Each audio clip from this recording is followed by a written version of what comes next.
Salam dan bahagia, Ibu dan Bapak guru hebat. Salam guru penggerak.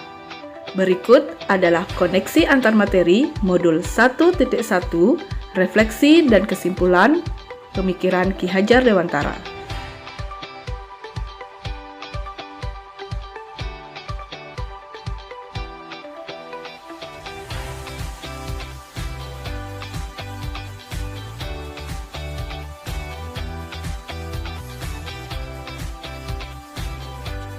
Perkenalkan, saya Dwi Ratna Dewi, calon guru penggerak Angkatan 7, Kabupaten Gianyar, Provinsi Bali.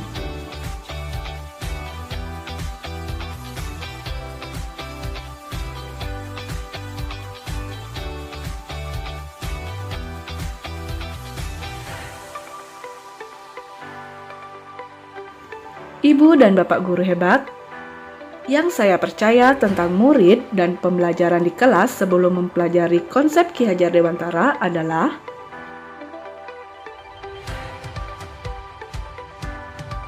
dalam proses pembelajaran di kelas, saya selalu menuntut murid agar mendengarkan materi yang saya sampaikan. Proses pembelajaran lebih banyak berpusat pada guru atau teacher center.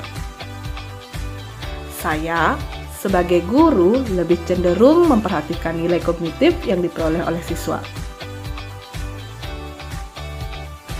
Dalam proses pembelajaran, saya selalu berpatokan pada nilai akhir. Saya menginginkan murid saya memperoleh nilai tuntas atau mencapai KKM yang sudah ditetapkan.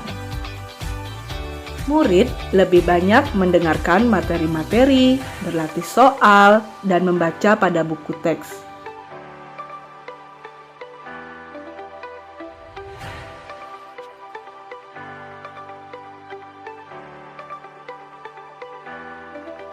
Pembelajaran yang saya lakukan kurang memberikan kesempatan kepada murid untuk mengeksplor bakat dan minat yang mereka miliki.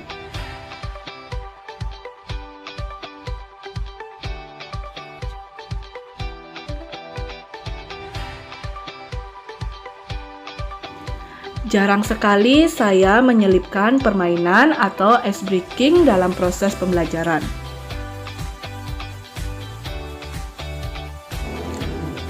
Saat belajar pun, saya meminta siswa untuk duduk dengan tenang dan rapi. Saya kurang memperhatikan gaya belajar siswa.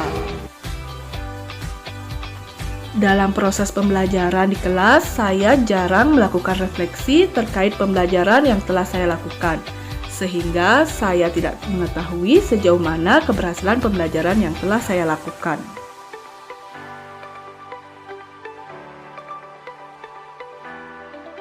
Setelah mempelajari konsep pemikiran Ki Hajar Dewantara, ada pemikiran Ki Hajar Dewantara yang harus saya terapkan. Yang pertama, saya harus memahami kodrat alam dan kodrat zaman anak. Yang kedua, pembelajaran berpihak pada anak.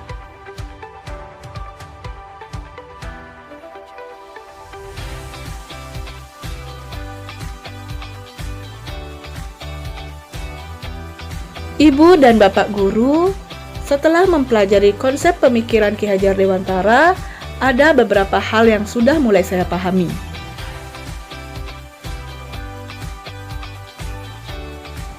Saya lebih memahami keadaan murid.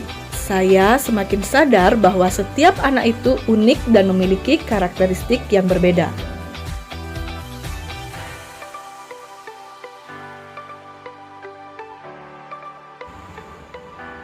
Siswa memiliki kodrat alam di mana mereka berada dan membawa sifat dasar yang tidak dapat dirubah oleh guru.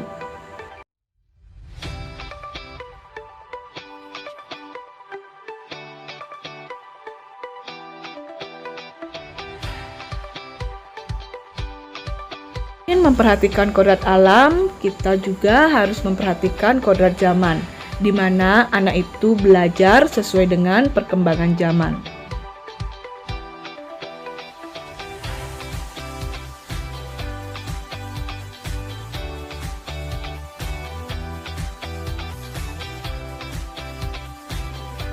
Saya sebagai guru lebih memahami lagi kedua kodrat keadaan ini. Saya lebih banyak menuntun murid dan mengarahkan mereka pada hal-hal yang positif.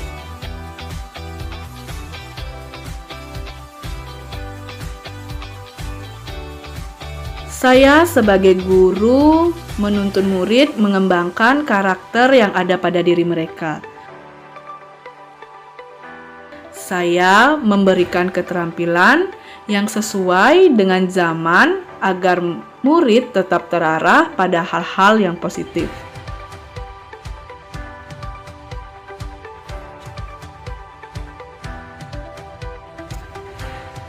Dengan memperhatikan kodrat alam dan kodrat zaman seorang anak dapat mencapai keselamatan dan kebahagiaan setinggi-tingginya.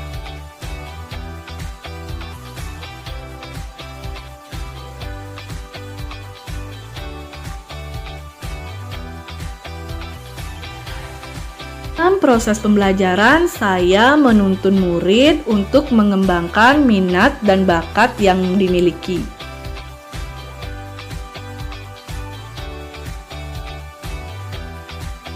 Saya memberikan kesempatan kepada murid untuk mengutarakan apa yang ingin mereka capai dalam pembelajaran.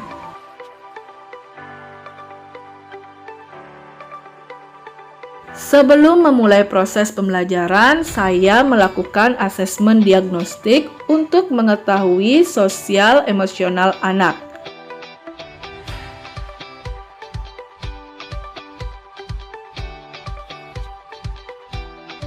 Sehingga ketika proses pembelajaran berlangsung, saya dapat memberikan treatment yang tepat kepada anak.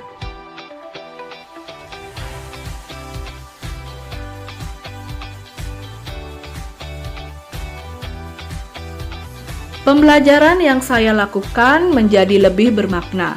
Saya berkolaborasi dengan murid, membangun interaksi dan keaktifan murid dengan menyelipkan ice breaking dalam proses pembelajaran sehingga anak semakin senang dan antusias untuk belajar. Dengan menerapkan pembelajaran yang berpihak pada anak menjadi lebih merdeka dalam belajar.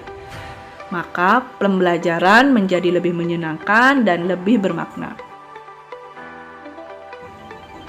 Ibu dan Bapak guru hebat, hal yang dapat segera saya terapkan di kelas yang mencerminkan pemikiran Ki Hajar Dewantara adalah konsep Trihita Karana.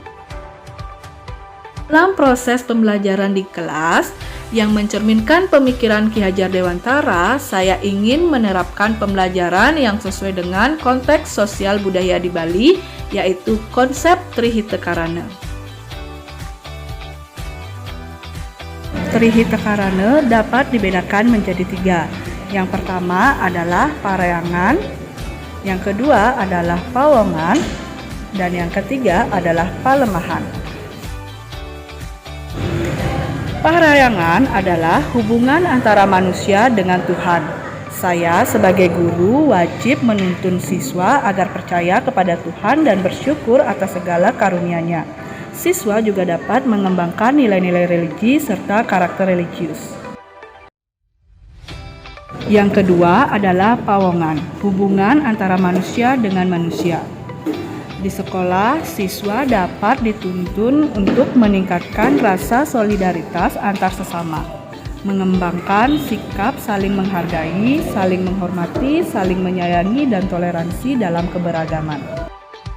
Yang ketiga adalah palemahan, hubungan antara manusia dengan alam. Proses pembelajaran harus bersinergi dengan lingkungan. Siswa tidak hanya belajar di kelas, melainkan dapat belajar di luar kelas seperti di halaman dan lain sebagainya dengan memanfaatkan lingkungan sebagai sumber belajar.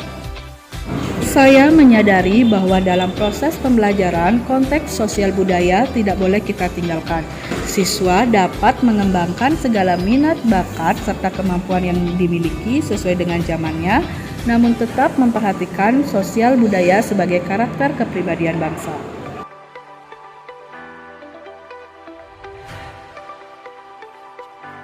Ibu dan Bapak guru hebat, demikian hasil refleksi dan kesimpulan pemikiran Ki Hajar Dewantara. Salam dan bahagia, tergerak, bergerak, dan menggerakkan.